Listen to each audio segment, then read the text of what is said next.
We are under the lights. Dakota Hudson, a right-hander out of Tennessee, will be the starting pitcher. Dan Plesac, what's the word on him? Hey, man, we're getting a look at a guy that's really been struggling lately. In his last 3 starts, he has a whip of over 1.50. Lots of base runners, lots of hits, and lots of walks, and that doesn't add up to very good performances. So he's going to look to turn. And a reach to his backhand, but he can't come up with it, and the leadoff man's aboard. Well, that's not a bad pitch right there. That's a pretty good sinker. He just happens to hook that one right into left field for a base hit. Yeah, he got the bat head out right there, Dan, and was able to get that one to left field. No balls and a strike to count. Rosario aboard here at first with nobody out, and he's back in standing.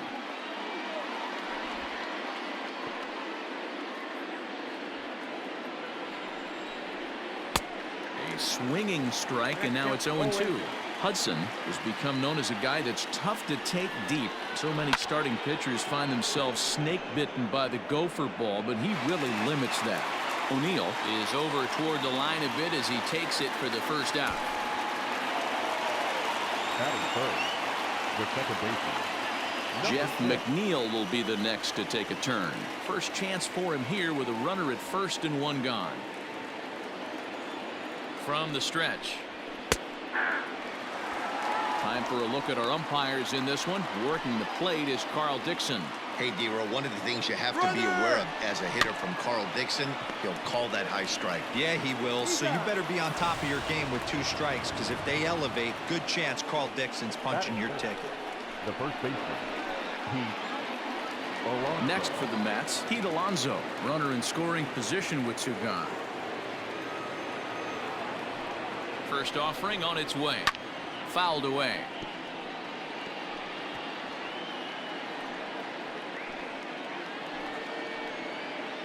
Runner goes for third. In there. Now the throw. Not in time, as he just does get in there ahead of the throw. You know, I was pretty surprised to see him on the move to third because it didn't seem like he had that much of a lead, but he made it work out. That was really impressive. Ready on 0-2. Down and away. It's a ball and 2 strikes. 2-out base runner aboard in the top of the first. Smoked on the ground up the middle, and there's a base hit as the runner will score from third, and that gives the Mets a 1-0 lead. I know we sit up here and talk about it a lot, just grabbing the momentum, trying to tack on early runs as quick as possible. It allows the pitcher to go out there, relax, attack the strike zone. It keeps everybody involved. That 2-out RBI, I know it's early, but that just gives everyone a chance to just relax and compete. Trying to keep things going now with a runner at first following the RBI single. Swing and a miss, and he's in the hole 0-2 now. Make a good pitch right here and get your offense back in the dugout after only giving up 1 run. A little roller toward the hole. The flip to the pitcher covering, as that will retire the side. Mets played a run on a couple of hits. On now to the bottom of inning number 1. It's the Mets 1 and the Cardinals nothing.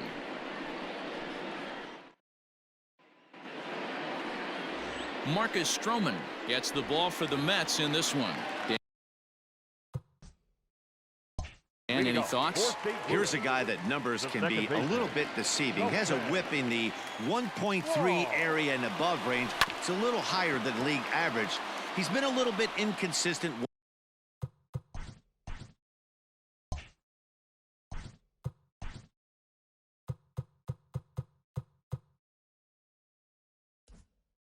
One good game, one bad game, but don't let that whip fool you. This guy's a much better pitcher than that, and if he brings his A game, he could be awfully tough in this one. Fellas, these Mets, as they enter play here tonight, they came out on the losing end last time out and are in a bit of a skid. In fact, they've lost 7 of their last 10. Yeah, Matty, they got beat up on the homestand. Losing record in front of the home crowd, never good. But I always used to say, sometimes it's good to get on the road. Remove yourself. Get out to a restaurant, see a different city, shower it off, and try and fight in front of some hostile fans. Now a moment here in St. Louis to look at the Cardinals starting lineup. Who do you have your eye on, Dan? Well, I love what Matt Carpenter brings to the table for this team. Looking at his stats, I was really impressed with the fact that he's hit 4 bombs in his last 10 games. Lately, he's been the guy to watch, and I think he's ready to do some more damage right now. Line to second, where it's caught there for out number 2. Batting third. The first Here's baseman. Paul Goldschmidt now. No one aboard for him, and 2 gone here in the first. Stroman gets the sign. Here it is. In there at the letters 0-1. But facing right-handed pitching so far this season, Goldschmidt brings a batting average in the low 220s to the table. He'd be the first to tell you he's not happy with the batting average on the season, but he's found a way to get on base north of 350, working walks with an unbelievable eye at the dish.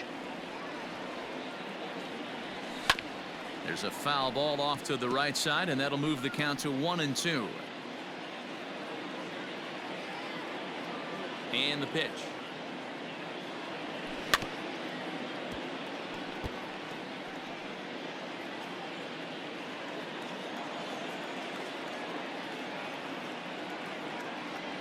And the inning goes away in unceremonious fashion on a swing and a miss at a ball way outside the strike zone. Stepping in, Tomas Nido.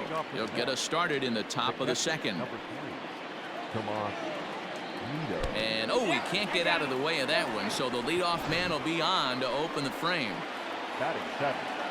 Here comes the first pitch. Yoenis Cespedes is the batter now as he looks at a ball 1-0. Has a look, now the pitch. And a sinker dips too low there. Into the dirt, in fact. Nobody out, runner on first. 3-0 now. This would be an absolute terrible start to the inning. After drilling the first guy, you can't allow the second guy to reach base via the walk. 3-1 to the Mets left fielder. Now a fastball swung on and missed, and it's full 3-2. When you get yourself to a 3-1 count and you get a fastball, those are the ones you really want to punish. Couldn't get the bat on it, so we'll see if that comes back to haunt him. Now the 3-2 pitch is a swing and a miss. That's strike 3. That's just a great pitch, both on the call from the catcher and the execution. If he hits it, there's a good chance it turns into a double play ball, but it's also a spot that's going to get a lot of whiffs too. That's excellent pitching. Here's Jake Marisnick as he'll take a look at ball 1, and you see that average below the dreaded Mendoza line. 2 balls and no strikes to the Mets center fielder. Now the 2-0 home. A swing and a miss, strike 1. We're in the second, 1-0 Mets early on.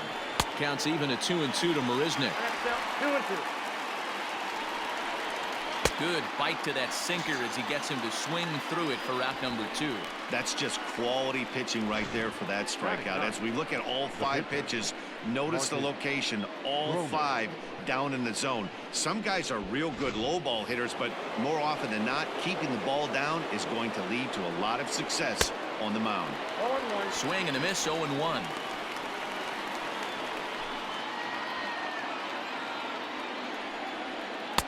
And he watches one dip low and inside for a ball, 1-1. Down the left field line and deep, and no one can get there. It's a foul ball. Here he comes on a ball and 2 strikes. Swung on and missed, and that's the final out of the inning. Mets leave 1, and after an inning and a half, it's 1-0. Stepping into the box, Matt Carpenter. And as you can see, he's seen that average climb the last week or so.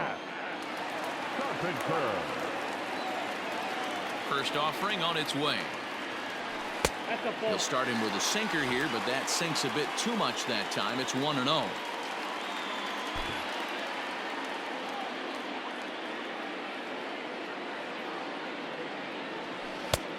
And he won't bite at that one either. It's 2-0. Hey, you want to talk about being in the zone? This guy's been raking lately, and it all starts with his pitch selection. 2 great takes, and he's almost daring the pitcher just go ahead and challenge him. 3-0 to him now. No strike. Now the pitch.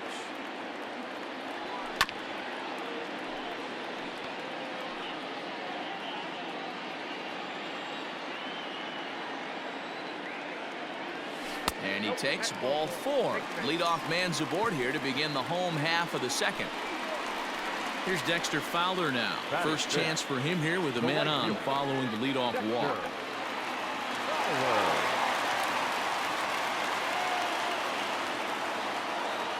From the belt, kicks and deals.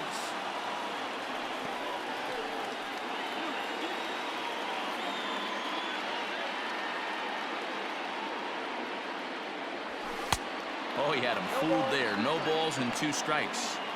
He knows his strengths and weaknesses at the plate. He knows he has a cold zone away. But the bottom line is this pitcher has been able to execute to that spot. If he misses over the heart of the plate, this guy's still going to be ready. Now another 0-2. And Fowler swings and misses as he's retired for round number 1. That was some nice execution on that pitch. Spotted it nicely down around the bottom of the zone. And when you do that, especially with 2 strikes, not a lot of guys are going to hurt you.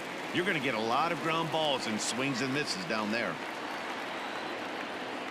Yadi Molina digging in now as he'll reach for one and come up empty for the first strike. He'll enter play here at an even 250. Still without a home run and 11 RBIs. A bouncer up the middle. Rosario brings it in. McNeil's got it for 1. Relay to first in time, and just like that, this side is retired.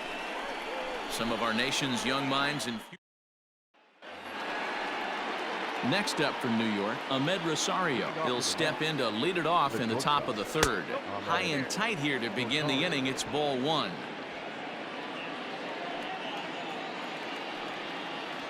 One and 1 to the Mets leadoff hitter.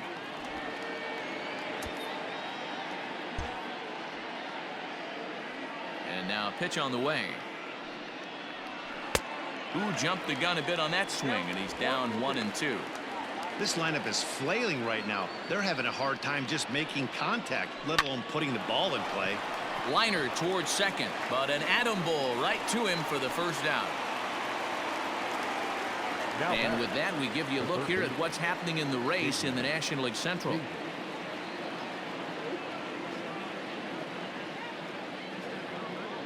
Coming to the plate now, J.D. Davis. Flied out in his first at-bat, so make him 0 for 1 so far. Strike 1 to start the at-bat. And he falls behind 0-2. Nothing in 2 count, and the pitch.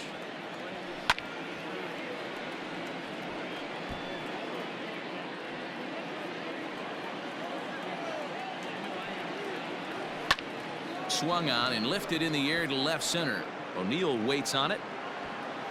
And that's the 2nd out of the inning. The batter, number 6. So bases are empty here with 2 gone, and that'll bring in Jeff McNeil.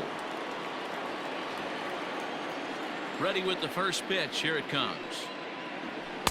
Swing and a miss on a ball out of the zone. You have to find a way to lay off that low sinker. There is just no way to do any damage. You're just looking at either a bruised shin or a ground out to the left side. Popped up. Edman is calling for it. And that's the 3rd out. Mets go down 1-2-3, but they lead it 1-0. Welcome back as the Cardinals look to get